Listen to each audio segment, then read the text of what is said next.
All right. Hello, everyone. Great to have you with us. I am revving the interview machine back into action here. This week, I am joined by none other than Jordan Farr, who is a recently crowned USC champion or USL championship champ with San Antonio FC. And by all accounts, a pretty great guy, despite the fact you are a card carrying member of the GKU. So we'll let that slide for the moment. But thanks for joining us. How you doing today, Jordan? Excellent, excellent. It's a day in the life of a preseason currently, but no, it's an honor to be on the podcast, and can't wait to chat some footy with you. It's great to have you. You're actually not the first. You're the second USL-C goalkeeper of the year to come on the program. We had Evan Oh, Loro a few years ago, who's now with Cincinnati. So that sort of gives away a little bit here. You're pretty good at goalkeeping, which let's keep it in context here. Now, before we get to that incredible season you had in 2022, not only you but also San Antonio FC, the champs. Let's give the people a little flavor of who you are, how you got here, that sort of thing. So you are a Pacific Northwest kid from Oregon who played college ball at Corbin University, which is NAIA. So has soccer always been, your beloved sport, or did you come by it another way? no, great question. Growing up, soccer was it. Like I was active as a kid. I was one of those kids that would throw temper tantrums by the door. Let me outside. Let me outside. Although I had a binky in my mouth, I was told all the time, "Don't know what that's all about." But no, as a kid, I had older brother. I had one older brother, and then growing up, there was a total of four of us. But my older brother, who's 6 years older than me, played soccer. My dad coached him, and so I just was completely involved from the minute I was born into the soccer atmosphere and world. But I wanted to play all sports. Like I loved playing basketball, football, running track, tennis in high school. I did all sorts of stuff. In Oregon, everyone mountain climbs. That's not true, but everyone sure. I was destined to drink coffee. I was destined to like craft beers. And I recently started growing a mustache because of my PNW roots. And no, but soccer was like my life, and it generally it really was like every second I could be asked before the show like how big of a soccer fan are you? Then I watch soccer like any moment I can. I remember just pestering my dad, just keep the TV on. I know there's a game. You just got to keep scrolling. If we can keep scrolling enough through the channels, we're gonna find something. But like I said, played all sports, and in high school, I actually played. I was a three-sport athlete. I played soccer, basketball, and tennis, and then I dabbled with track, and I even kicked for football too. So I was the classic American soccer player, I'd say, who was involved in all things, not just soccer as well. Now, how about goalkeeping? Were you always a goalkeeper, or did you sort of get relegated to that when you weren't good enough on the field? So honest hour, because you're actually touching on something that I'm just now remembering. But as a kid, I never wanted to be in the goal because it was boring as hell. Yeah, yeah. Especially when you're like, you want to score goals. When you're 6, 7 years old, you want to score goals. And so my dad was a goalkeeper. My younger brother, Nick, who's 2 years younger than me, he was a goalkeeper at a younger age. But no, up until really high school is when I started playing the position seriously. Like I knew how to. My dad built us a goal in between two trees and kind of hung like I had a beagle at the time, and we hung the dog wire. You know when you can like hook up their leash to a wire across your. I don't know if many people have that, but then they can basically get more room to run without running away. And beagles were just notorious about sniffing them. Yeah, another sad story. Can't get into that right now. Can't get emotional. Not just yet. He ended up dying, but tragically. But no, he'd set up a goal, and he literally put tape in the corners of all the goals. And me and my brother would just take free kicks constantly. And someone had to be goalie, and so we'd switch off. And my dad would come out and be like, "Hey, listen, here's how you catch a ball. Here's how you dive." And so I always knew the position, but I was like, no way. I'm gonna be a forward, maybe midfielder. Love controlling at the six, but I love like running. I love running. I love being a part of the game. And then high school came, and I took a long, hard look at my late growth spurt, and I said, you know what? Maybe professional soccer on the field isn't a good shout, but you're good with your feet. You kind of you know the game. Let's try being a goalie. And so that's kind of when an opportunity presented itself with my club goalkeeper and during regionals. I think it was in California. I can't tell you the year, but I was probably freshman year of high school, and he got red carded for actually pushing a referee after getting PK called on him, and so the coach turns and looks at the bench. At that time, I was definitely not playing a lot. He's like looks at me. He's like, you're tall, like in the goal, and I didn't save the PK, but the rest is history. But actually, before that, the secret I want to tell you is I was actually not a huge fan of that specific goalkeeper. Felt like he made like a lot of dumb decisions and like caused a lot of goals for us. And I kind of me and him didn't love each other. And then when I became a goalkeeper, I was like, there's a lot of pressure associated with this, and I feel really bad. And I had to come to with him. But anyway, yeah, not always as a goalkeeper, but I've always had respect for it. And clearly now, like I'm absolutely in love with the position. I think there's so many of life lessons can be taught within a goalkeeper session. Not to get too theological with you, but no, yeah, not always been a goalkeeper though. You came by it honestly, though. Okay. Yeah. Now, so you obviously had a great career at Corbin. In the summers, you played some USL, some development teams. At what point did you decide? You know what? I think I can get paid to play soccer. Yeah, I think I had a belief all my life that was. I believe in God. I believe that that things happen for a reason, and I do believe that I was like that was my calling in life is to play soccer and to try to change the world through soccer. And so at a young age, I knew that that's what I wanted to do. But even when kids were like, oh, I want to be a firefighter, oh, I want to be this, I want to be that, I continuously would be like, nope, professional soccer player. I don't care how stupid it sounds. Recess is my favorite class. I don't care how stupid it sounds. And just kind of live life like that. But really, everyone has that moment where it's like, can I do this? Can I not do this? And what you're referencing was in college. I actually got recruited to Corbin as this, I know it sounds weird, but like I played in my club soccer and on the field, on the field, and then high school in the goal. And so I kind of do the flip flop. And so I actually got recruited by a school actually just to be their midfielder. Warner Pack, which is in the same conference as Corbin, is up in Portland. They wanted me to be like an 8. I'm left-footed. They need a left-footed midfielder, and they're like reverse, whatever. And I was like, oh, that's sweet. But then Corbin recruited me and said, hey, listen, we have a keeper who's a junior right now. He played last year, did really well for us. We see you competing with him, but we also see you being useful on the field for us as well. And so I literally got like a yellow goalkeeper training top and then a blue, field player training top. And I tried out kind of this in both positions, and they liked me a lot as a goalkeeper because they wanted to play out of the back. They wanted to try a new system. And so after my freshman year, we had an unbelievable team. Our Corbin was about a 500 kind of college team, wins and losses, like makes maybe the playoffs. But that year we won the conference regular season and the conference playoffs, and then was the first time of going to the play-ins for nationals in like 15 years. And so and I started every game. I think I did super well. I believe I got like second team all conference, had a really good team in front of us.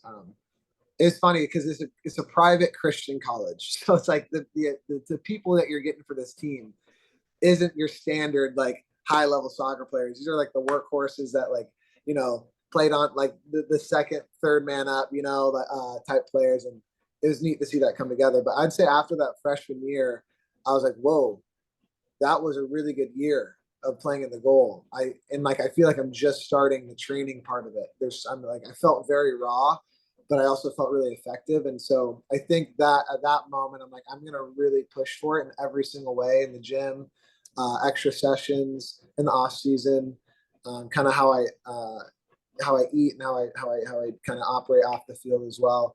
And I'd say after freshman year of college is kind of when that light clicked. I was like, ooh, I think we can do something here.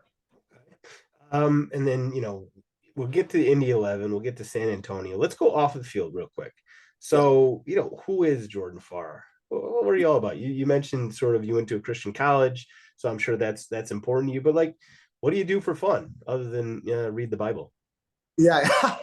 Hey, it's fun sometimes. It can be kind of difficult at other times. But no, it's Oregon. So have you ever been to Oregon? I have not. I have a lot of stereotypes in my brain about it, but I've not actually been there. Most are probably true, but it's actually it's crazy because Portland is a right here, but Oregon as a whole, there's so much more outside of Portland. I grew up in Salem, which is 45 minutes south of Portland, and then I actually within Salem, I grew up middle school and high school away from the city, and so I was kind of in a rural part, which honestly looked kind of like some areas of Indiana and Texas. Like people driving tractors to school, Romeos, people spitting their chew in like the freaking vent where we're sitting during the classroom. It's like, what are we doing? It smells horrible. But anyway, no, for me, it was growing up playing all sorts of sports. I was like obsessed with being active. I tried skateboarding. But me as a person now, when I go in the off season, I love going to be outdoors. We love going to the mountains. I've sort of snowboarded my entire life. My wife skis, my family snowboard skis, and we've been going to the mountains since I was a kid.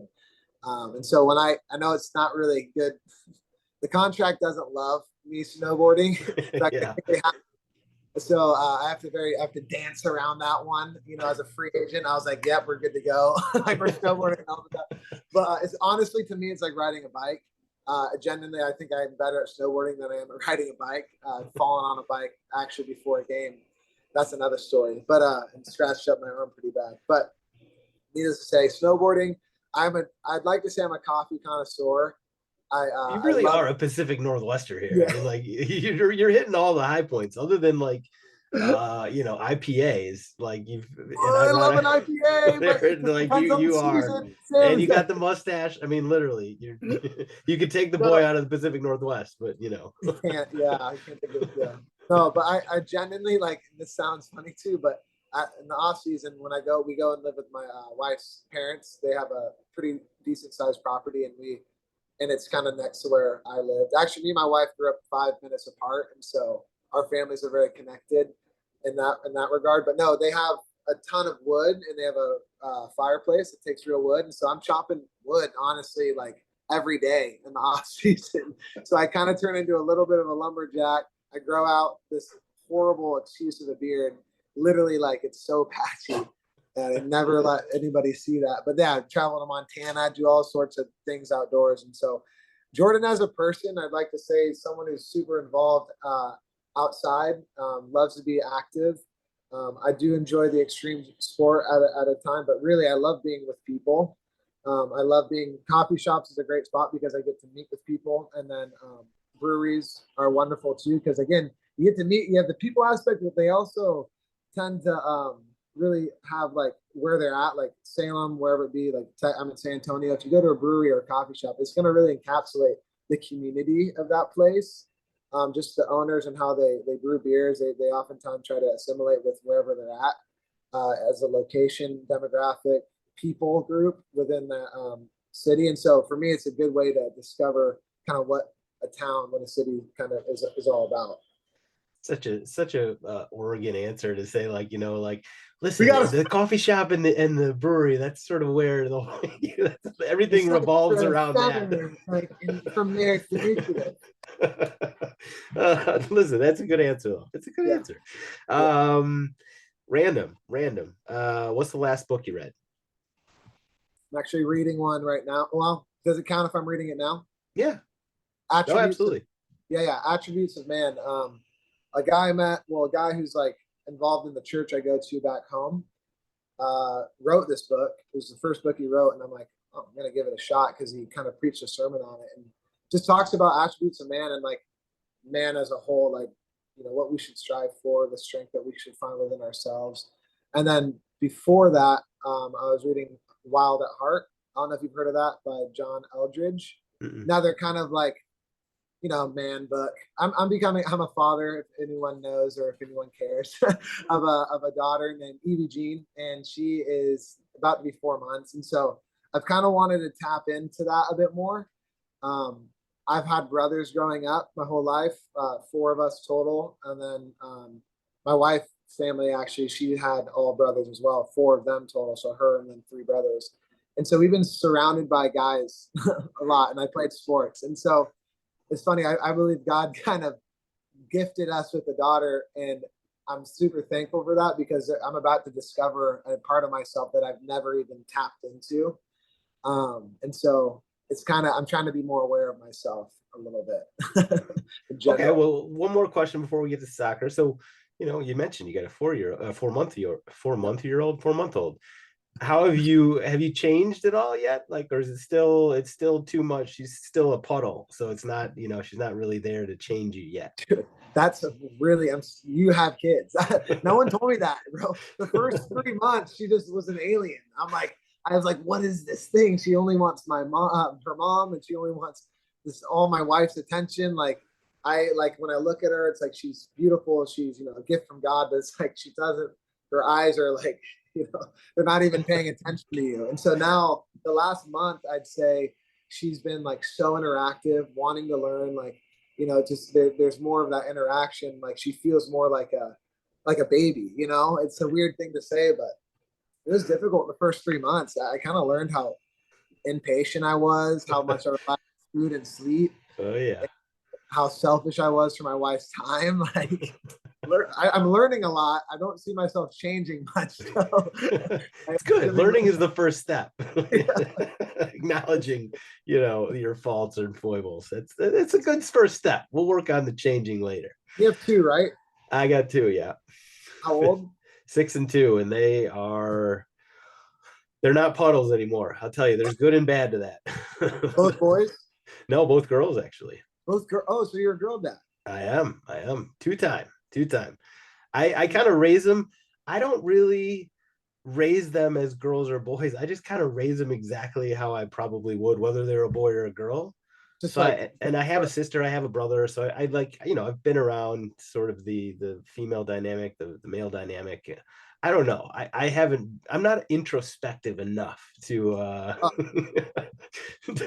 to figure out how it has changed me, although it certainly has. It certainly has. And when you say like you realize how impatient you are, yeah. Oh my God. That was the first big lesson or acknowledgement or realization I came to, is just like how impatient I am. But do you have any tips? What's that? No, I don't. After this long, I really don't. It's just it's you live and you learn, and you just try and like see the situations coming where things could go downhill, and try and nip it in the bud early. That's all good. I got. That's actually very wise. That's as wise as I get, I'll tell you. Oh, all right. Let's go to Indy. So you started your USL career, your professional career, with the Indy 11. A little birdie told me that Indy squad was, and I'm quoting them here, the most talented USL team in history. That's a direct quote. So that puts you in a tricky spot, because you come off of a season with San Antonio where you guys were, I think 24-5-5. You had 77 points. You were kind of clearly the best team in the regular season. So if that Indy squad that you were playing with played this San Antonio FC team, how do you see that game going? We're talking about 2019 Indy, I believe, right? Yes. Yeah. That's the year we probably actually should have won the whole thing. That's kind of a dark moment, because I feel like the goal that Louisville scored was my fault, which is funny because the redemption piece of it this year was crazy. But God, yeah, no, I think if we're playing at Mike Carroll, if we're in San Antonio, we win. Yeah, I mean, we as in we. I was on San Antonio. I think San Antonio, without a doubt, wins. Like the team that we had this year, God, the amount of pieces that were involved, and like the coaching, our system of play, the mentality of it, really, I'd say. And notice I didn't really say talent. I think we have incredibly talented players here, and in that phrase, I think that 2019 Indy squad, the level of talent was super, super high. I felt like it was less about the grittiness of it and more about we're just a we're just better soccer players than everyone else. You know what I mean? Yeah. It's kind of, it felt more like that. Like having Tyler Pasher and like in his absolute rip, this like he could do no wrong. And then like having, you know, the likes of Drew Connor and Tyler Gibson in the middle, Patty Barrett in the back, like Mitch Osmond's not even starting on that team somehow. Like it's thing. Yeah, that was a really good team. But I think this San Antonio team has something that you can't, that is very specific, and it really is the mentality of it all. Yeah, I'd say with that, in that regard, I'd say the San Antonio team is better overall. Okay. Well, that kind of gets at my next question. I was like, with San Antonio, why were you guys so good this season? Yeah. Like, you just put it all together, and it wasn't necessarily the talent. It was like sort of everything that came together, the coaching and everything. Yeah, I mean, certainly had the talent. I mean, you have to have talent. It's a USL championship. There's no joke. Like you have to have talented players to win games. But the difference truly is the mentality of training, and then the level that the staff brings every day. We had, you know, for instance, like one of the most important individuals on that team was actually our strength and conditioning coach, Sean Arders.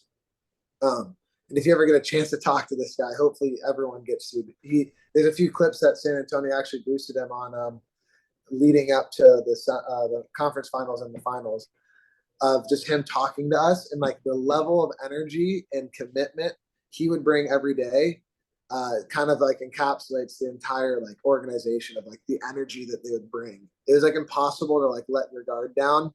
Well, in the competitive sense, like you could not be competitive and could not desire to win even within training sessions, because of how the energy and the intensity that each staff member brought to like their craft. And I do believe that that was the difference, because that ultimately led, like, you know, hey, preseason, we're going to win, you know, every training session in preseason, and we're going to do exactly what, and it's also like the cohesion of the group, in the sense of like whatever Coach Allen told us to do, which literally he had very specific instructions.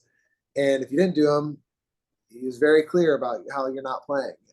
And then if you did do them, he's very clear about how that is going to bring us success. And I think by the end of it, like we have a few phrases. We'd play Mario's Strikers, for instance, and we, you know how you can change the name of the strike of your name, or Mario Ultimate Smash Brothers. We literally would be playing as a team, and we'd be using the team phrases like pressing, like ultra competitiveness. We'd put that as our name. Like it was like ingrained in who we were. It really did feel like we were brainwashed into doing exactly, you know. And I think when you get that, when you get talent, when you get the heart, the work ethic, when you get the energy and the competitiveness mixed together with a clear vision and goal for each game, each practice, and then overall an entire season, it meshes really well. But I think the cherry on top is the togetherness of the group. And I think in 2019, we were to get a lot of pockets were together, but I think there wasn't a depth of knowing one another that this San Antonio team had this year. And that the only team I've really connected this deeply with was in college. You don't really get that at the pro level. You don't get like, you know, your brothers, and that's what it feels like here in San Antonio. Without, and I'm not even like, I'm not trying to hype us up. That it really does just feel like a brotherhood, which is so unique in professional soccer. I kind of want to get into that because, you know, the thing about USL, one thing about USL is there's so much turnover from season to season. You know, what sort of what's the plan there? Does it feel like you're going to be the same brotherhood going into next season, or is there a lot of changes? What's that going to be like? Yeah, great question. Louisville is a perfect example. I don't know the inner dynamics of their locker room, but I know that there's just successful year after year. Truly, year after year, they're doing big things, but they're keeping a core. They're keeping a core, and I think every USL championship side tries to keep that core, but they miss on a lot of things. They miss on kind of who's really contributing to the dynamics, and will oftentimes sell guys that aren't in contributing on the field, but maybe are contributing to the dynamic of like what makes the team really operable. Luckily, this year, I'd say the guys that I think everyone, I mean, last year, everyone really contributed, I think, to the dynamics, but they kept a really big core of the people that were there the whole year, that have fallen in love with the city as well. You got to love where you're at too. I think that's a massive point for USL championship sides. Like, you're not getting paid that much. You're on a year contract mostly. And, it could be everyone's kind of teetering on retirement, because you never know where the next thing's going to come. They're not big enough players on paper. Yeah. And so I think people who come here that are staying here really do enjoy where they're at and have invested in the community, or have at least invested in the area they're at, and know places outside of this of practice and soccer. Those are the people that stayed. And I think, I think we can repeat simply because of the core that we brought back. Okay. So obviously, your mentality right now and your confidence and everything is sky high. Yeah. Want to circle back a little bit to Indy, and I saw that they let you go, right? And so what was that like? And did you ever think, okay, well, maybe I'm going to go do something other than soccer? Or was it just like, nope, I'm going to find a new team. I'm going to show these guys that they should have kept me and go forward? Well, yeah. It was a surprise, to be fair. I'd been there since 2017. They were my first team. Like, my wife and I found a church there that we still are itching to get back and visiting. Like, our family outside of our family is there. We had a baby shower there last year for Evie when we went and played Indy. Like, we just are so well connected to that community and love Indianapolis and Carmel, Indiana, where we lived. We really enjoyed that part of our life, and we still are connected with them. And so it was really weird, to be fair. Without going into detail, I'd love to go into detail at some point in my life, but there's a specific thing that happened that they were unable to sign me again. And they're doing, we can add this to the podcast now. I'm actually really interested in telling you this. I'm interested. You're sort of tickling me. I gotta know now. So I want to be, okay. Regardless, they didn't take me back. And it was a stupid reason, I thought. And it really is a catechism of Indy 11, and how it's so close to being their fan base is so dedicated. The city's so, it's perfect and right for sports and soccer specifically. And what they have going there is so important. The fact that they don't have a stadium, and the front office really is just obsessed with the entertainment side of it, which is great. And it's really good for business for them. But it's just that connection to soccer that I felt like was missing. And I'm seeing that from the outside now. They treated me super well, but then at the very end, it's just with COVID and certain mandates that were going on, it was just a lot of decisions were being made in the moment based out of fear, I think. And they didn't pick up I was on an option. It wasn't like I had a contract and they're like, no, you can't be here. Thought I gave everything to that club. I still love that club. It was a huge part of my life.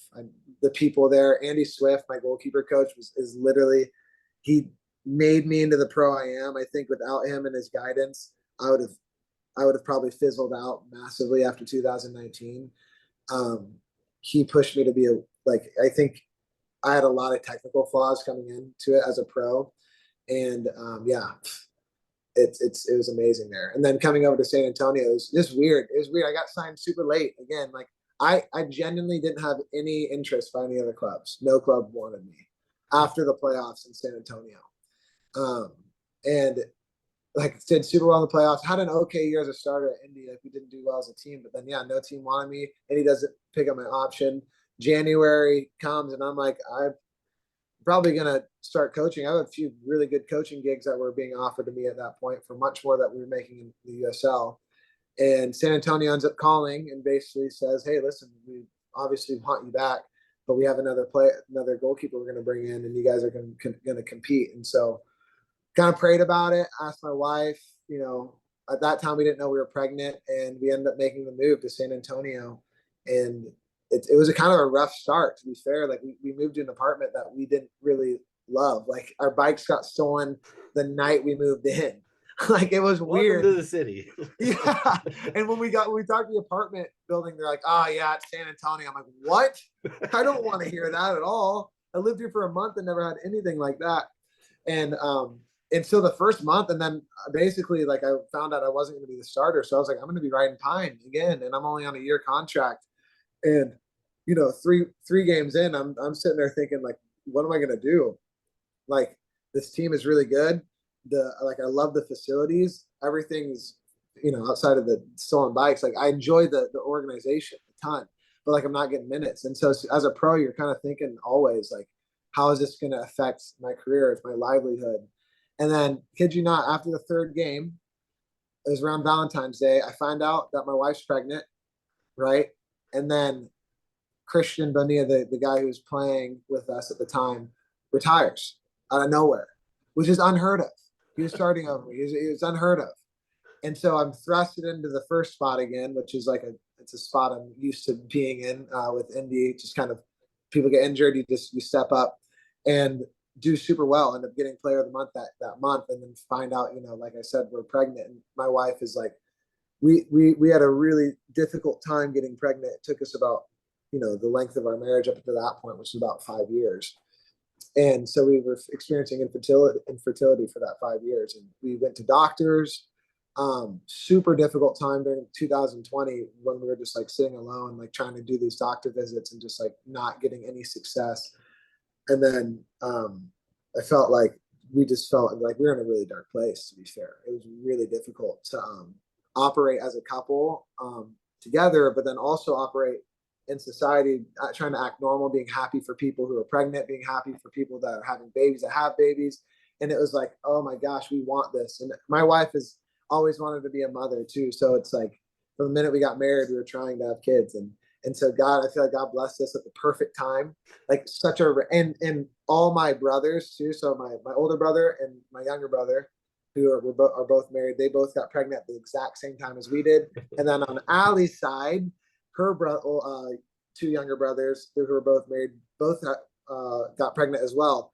And her like best friend, who's her cousin, all pregnant at the same time. So I feel like it was like we were waiting, wanting it to happen on our own time. We're like, this has got to happen now.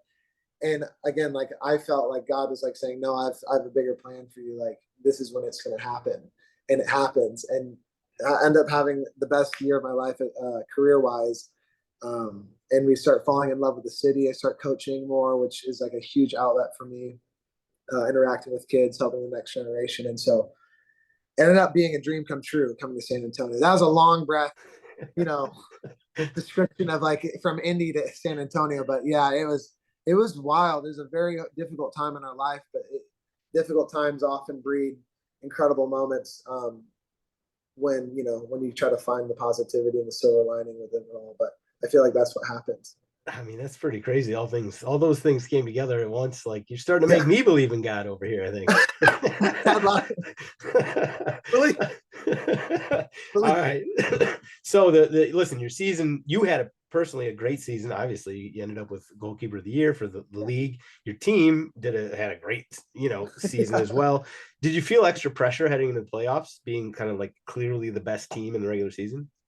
Yeah, but it felt good knowing that like playoffs, like for me specifically, it felt like it was my third.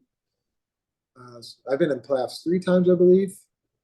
Yeah, 2019, 21, and 22. Right, 3 times. All 3 have been to a conference final, and so it's like or the 2 before, I felt confident. I felt used to the pressure. As a team, it sounds cliche to say, but we literally played every game up into that point like it was do or die. Our coach said it yesterday, actually. It's like not about wanting to win, it's about needing to win. And it's genuinely felt like if we don't win, we're gonna die. It's not healthy. It's not healthy, but it clearly helped us a ton that year. On the losses, it really took a toll. But man, like when we won, we gave every bit of ourselves. And I think that's why we experienced a lot of injuries as well, because people were going at it like very, very hard every single game. The amount of miles we were putting on our bodies, like guys like Connor Maloney, I can't even, Justin Dillon, these guys are running like, Justin, how much were you running a game?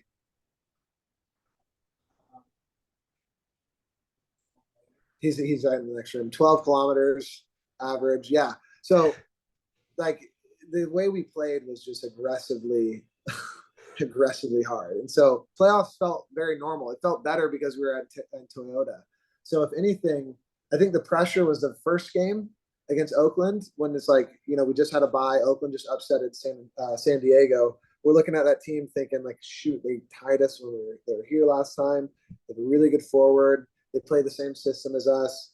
They have dynamic wing backs. Like we need to take care of business here. And we ended up winning.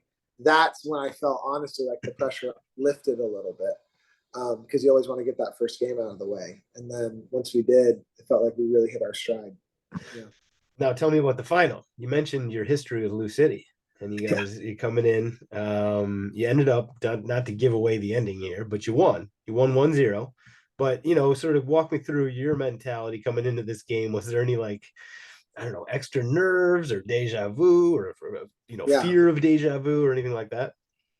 No, I was thinking about it quite a lot actually. Like people don't understand, like as a soccer player, this is your life. Like everything, it's difficult. And I've worked on setting my identity apart from soccer. It's been a lifelong, like it's been since college. Like I've tried to like, no, you're Jordan the person, not Jordan the soccer player. There's so many things that come before the soccer player. I'm a son, I'm a father, I'm a husband, I'm all these things, and then I'm a soccer player. But I'd be lying telling you that like it doesn't affect every part of your life.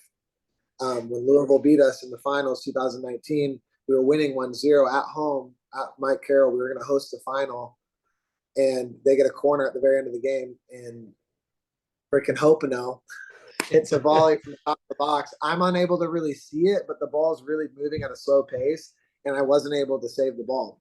And they end up winning 3-1. It was heartbreak.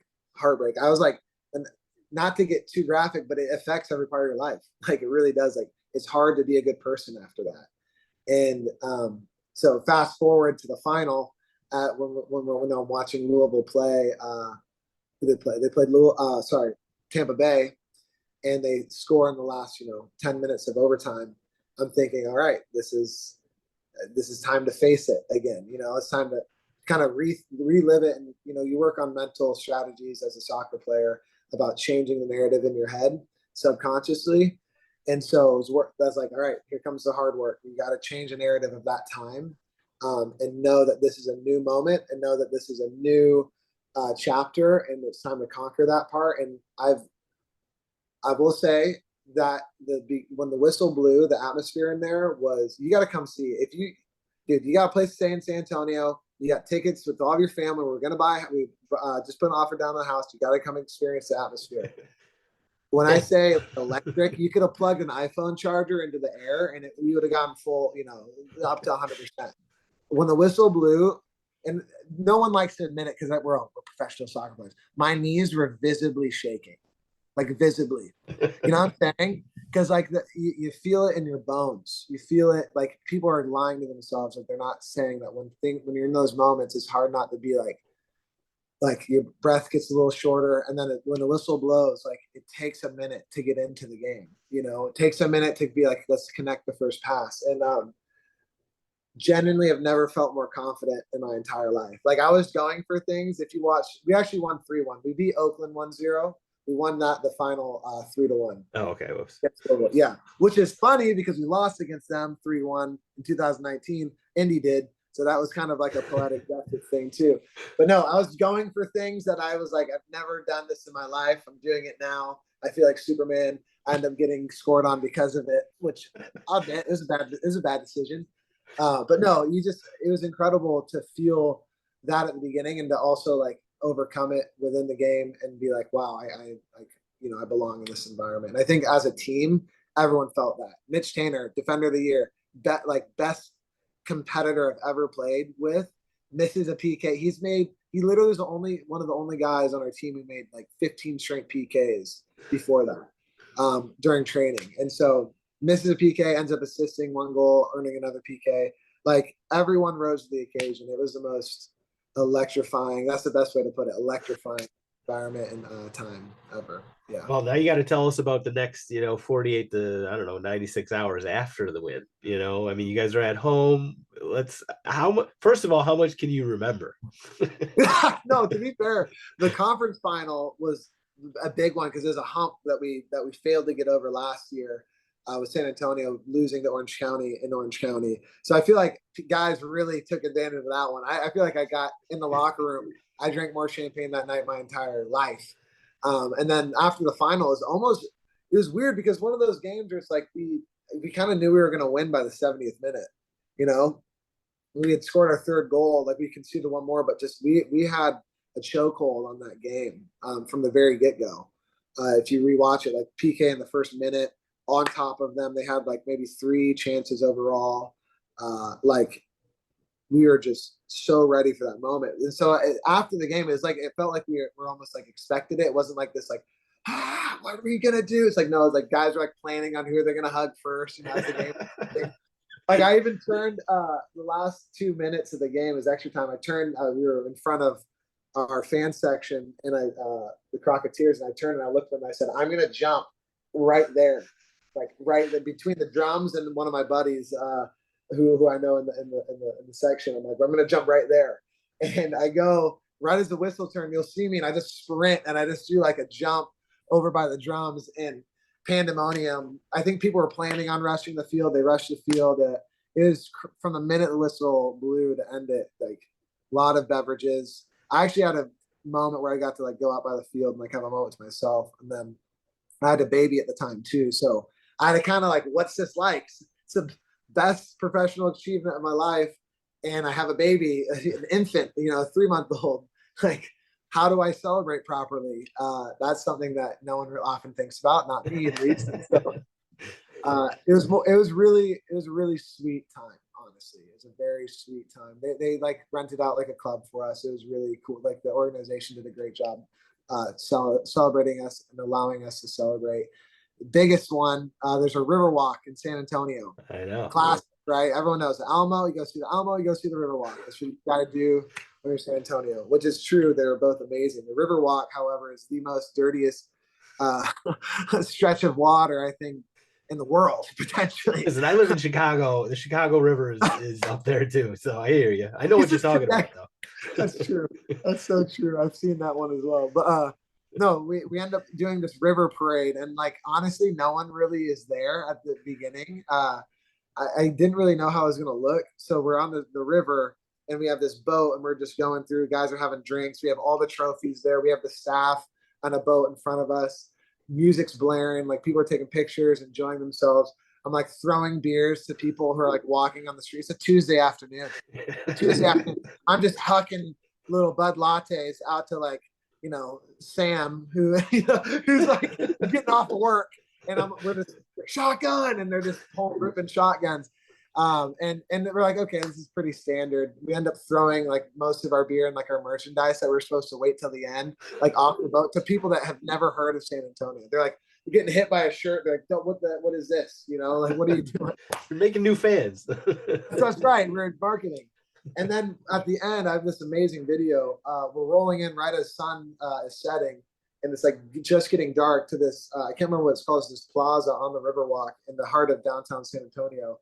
And we're rolling up to it, and it's just like around the bend, and there's this like there's this amphitheater on one side of the river, and then on the other side it's the stage. And so we're rolling in, and on this amphitheater, like it felt like millions of fans were there, right? It was probably like 100 to 200, but it was very compact. It felt and it was so loud. They're playing Pepas on the freaking na na na na. And so it just everyone's getting hyped. I'm about, people are talking about jumping off the boat. Mitch Tanner literally jumps off the boat into the water, drops down to the skivvies, and like takes the trophy, drops into the water. And we end up like doing like, getting on the mic, saying drunken, I love this place. This is incredible. And like people are crying, laughing. And then 3 of our guys, Justin Dillon, who's at the moment my roommate, Nacho Bailone, and Mitch Tanner again jumps back into the river from kind of a high spot. It's like a 4 foot like deep, and they're just jumping off from like 10 feet.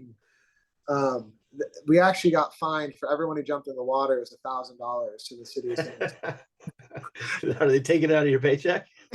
I hope not. No, they're very our owners were very kind to cover that. No, that was incredible. But yeah, again, long breath, long winded, but it was a really fun time. A lifelong memory, to be sure. No, truly. Okay, so now the future. So you're coming off of this year where, I mean, you're the best keeper in the league, right? And you're playing for the best team in the league.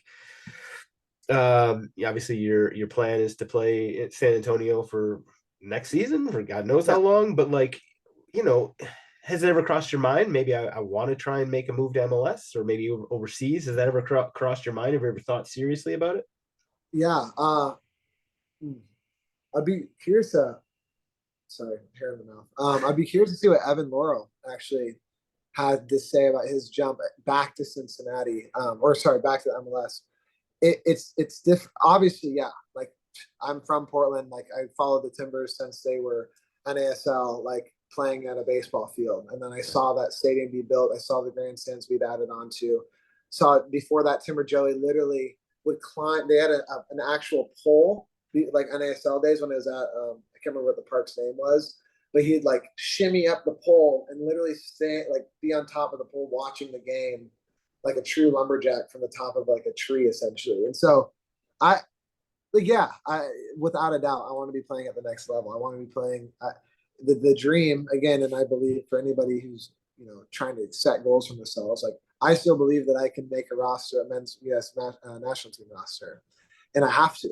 It's vital that I believe that I can get there, because that's what you do as an athlete. You need to have those goals set.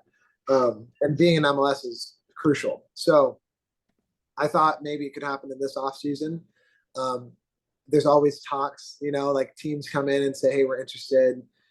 For some reason, I'm just never the guy that they feel confident enough to just sign, that's been the last couple of seasons. And as I'm just looking and like noticing who is getting these contracts in MLS, it's just guys like me aren't supposed to be there. I wasn't drafted. I was from a college that no one knew about or cared about. And I got signed to Indy because I played for the assistant coach who literally was just starting that year with Indy at a summer at the Charlotte Eagles. I played with him for 2 months, made a good impression on him. He said, hey, let's have him come in as our second stringer. That's how my pro career started. And so to be here, to be standing, to be even talking about this is a privilege and an honor. But yeah, I desire and believe that I'll be making the jump, if not this year, next year. And so that is the goal. Overseas is a difficult one because normally, again, you have to be younger to kind of get that call. I'm 28. As a goalkeeper, that's prime time, which is great. But as far as like young talent, guys like Gaga are gonna, wow, like incredible for him. And he did so well in the last game. I thought he made some really key saves. The one that he got kicked was insane. Like that was a joke of a save. But yeah, so it's a difficult jump when you haven't been there yet. They want guys that they can trust, that they know, that they have connections with, that they've seen in that environment before. Since I haven't been in that environment, I mean, we literally beat Austin, played against Houston, I played against MLS teams in the past. Like, it's gonna take someone taking a chance on me, and whoever does that, I believe, will be a lucky person, because I believe that it would be a very good fit no matter where. But yeah. So that's the plan. That's the goal. Okay. Yeah. Hopefully somebody's listening. Time to take a chance on Jordan Farr over here. There we go. We're gonna hit rapid fire now. So these ones will be quick. These will be quick and random. That's pretty much what it's all about. Okay. So listen, you talked about coffee, you talked about IPA, you talked about snowboarding. We can see the mustache. Okay. What's your most ironic tattoo? Don't have one. That's easy. First one. Perfect. You don't have so you aren't actually officially a Pacific Northwester, at least not 100%. You're more like 97%. That's where I'm separated. I don't have a tattoo yet. But once I get my first one, I have a feeling I'm going to be addicted to it. Listen, now you got a daughter. Now you got a daughter. Maybe that'll sort of break the, that'll break. That's right. On the tattoo. Friends or Seinfeld? Friends. I watched, Friends. Do you want me to go into deep? Is it like how rapid fire are we? No. If you, first of all, I hated Friends, so we're on the opposite sides of this one. I But they- hated Friends. I never watched Seinfeld because my mom strictly only watched Friends when I was younger. And so like I was only exposed to their shenanigans, not So Seinfeld. was it? It's not your fault. It's not your It's fault. not my fault. It's my product of my environment. Okay. Now, so there's two things I know about San Antonio. Actually, three, because I'm going to add San Antonio FC now and Yeah. Jordan Farr. But the other two are the Alamo and the Riverwalk. And one thing I've heard from a couple people, not me, this is not me. I've not been there. I haven't seen it. They criticized the Riverwalk and said it was overrated. What is your response to that? Oh man, it's unpatriotic. Might as well live somewhere else. I listen, it's expensive, it's very touristy for sure, but the thing about the Riverwalk is it goes like I think it spans up into like past the city. So like there's parts of the Riverwalk that people don't even get to see really, and it goes even up to a place like the Pearl. The Pearl is a very like it's built around a culinary institute where some of the best food in San Antonio is found. And so people say, oh, the Riverwalk's overrated, really haven't been to the Riverwalk. You know what I'm saying? To the walk. But like ultimately it's a total touristy spot downtown for sure. Everything's expensive, but you can walk around with beer, open containers on the Riverwalk. So you tell me that's overrated. Yeah. It's tough to argue. You make a good point there. You make a good enjoying point a there. nice IPA on a 98% humidity at 100-degree weather outside next to water. Like, come on. True, and it's pristine, nice, drinkable water too. It doesn't smell at all. No, not at all. Who was the best player you played against in USL Championship last season? Ooh, that's a difficult one to answer rapidly. Okay. Who really dominated us? Oh, Weehan from New Mexico. I think New Mexico as a team don't have the most talent. Their stadium's unbelievable. What's his first name, Justin? Chris Weehan. Would you say he's the best one? He's like, this is your interview, brother. That was like rapid fire. The reason being, we struggled with New Mexico both times. Like we couldn't break. It felt like they kind of had our number a little bit, and he is like the catalyst of that team. He can take free kicks. He can set people up. He can score. He's quick, crafty, difficult to defend. I'd say he's one of those classic USL Championship guys who've been around the league a while. That just unassuming, but will just absolutely snake bite you real quick. You always hear there's some guys like that in USL. You know?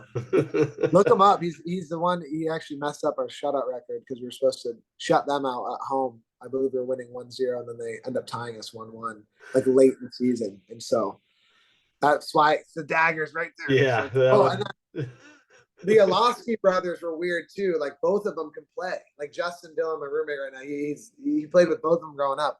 You got Milan Olofsky and then Eric Olofsky.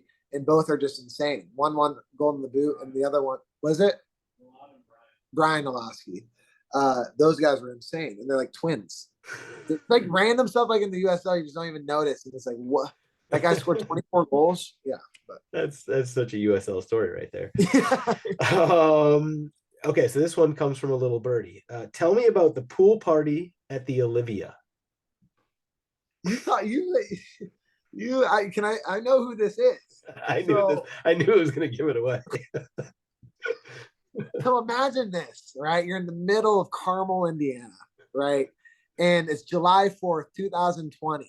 People are itching for social interaction.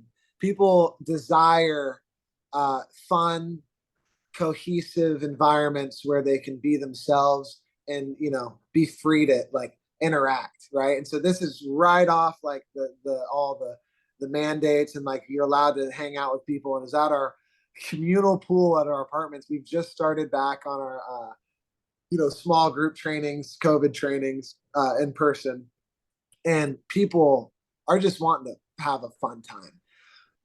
We're playing football. A lot of like people are just handing bottles of vodka around. There's many speakers being thrown in the pool. A watermelon may have found its way into my arms potentially. May have thrown that puppy into the pool a few times. people were practicing field goals off the deck. Like the amount of fun that happened. I have so many just condemning videos of that day. That was honestly a really good memory. That was one that was like gave you hope again, because it was a dark time in COVID, the lockdowns, and so that was like our first real like big shindig, and boy did it. We ruined that pool for a long time. the amount of fluid, the foreign fluid that was in that it was pool. smelling like the Riverwalk when you guys got done. That was good. Oh, listen, I think everybody who's listening here understands like the July 2020, there was that sort of window where humans could be human again. So I can understand where you're coming from with that one. I don't think we're being humans there. I don't think that's yeah, right. Subhumans. Let's see. Last question I got for you. You're a Manchester United fan. Are they in the title race this season? They are very much in the title race. Very much. Sure about that? They are in every sense of the word, that a title race is a race, and even if you're going against Usain Bolt, you're still a part of the race. You know, okay. At the moment, Arsenal is seeming Husseini, Bolty, one would say, but honestly, I can see them dropping points, key points, and I think Man U's in a really good run of form. We have honestly our injury. Sancho's back. I'm not sure how much of a difference he'll make, but injury-wise, we're not struggling. Obviously, now that I've said that, something's going to happen. De Gea is in flying 2013 form. Just, excellent. And Bruno is doing his thing. I'm really excited about Marcus. He's looking like prime Ronaldo right now. Yeah, and, our defense, Harry Maguire's getting limited minutes, so it's just like everything's coming together. Things are really clicking right now. So they're technically Tottenham is in the title race then too, just based on that definition. Now that's a stretch. No, I know you are a Tottenham. How do you feel about the Lloris situation? I am curious about your takes on it. Yeah. Yes, it's a complicated situation because listen, he's been a great player for us for a long time. He's a World Cup winner. You got to respect him. I think the time to move on was probably already, and so I do think that it's getting a little past time. And he's made some mistakes, and I hate to talk shit about him, but man, that Arsenal game was tough. That was really tough. Like that was. Oh, Ugo. Come on, Ugo. Ugo. Don't do this to us, Ugo. Don't do it to us. But no, listen, I mean, my thoughts on the GKU, but when it's your keeper, it's different, right? So like you're in SamFam, so it's different. Ugo is in SamFam, because for me anyway. Right. I hesitate to really go at him hard, but man, that Arsenal game really crystallized the fact that we're not in a great spot in so many ways. And one of them is the fact that we have a goalkeeper in him, and like our backup is I think Forster whatever, he's not a starter either. So we need Tottenham maybe needs to take a chance on Jordan Farr. Just step right into the prem. I think that's just normal. I think that's how it goes. You never know. You never know these days. Listen, Jordan, thank you so much. Honestly, this was awesome. I didn't mean to take so much of your time, but like you got some great stories, and like there were some miracles in there. You're making me believe in a higher power here, and no, really do appreciate your time. And other than the goalkeeper thing, you're a great guy, obviously. So hopefully I'll come down and see a game in San Antonio, because you are selling me on that. Sounds like the vibes and the atmosphere are off the charts. Yeah. Thank you for having me. Appreciate it, brother. And thanks everybody for listening. We will see you guys next week.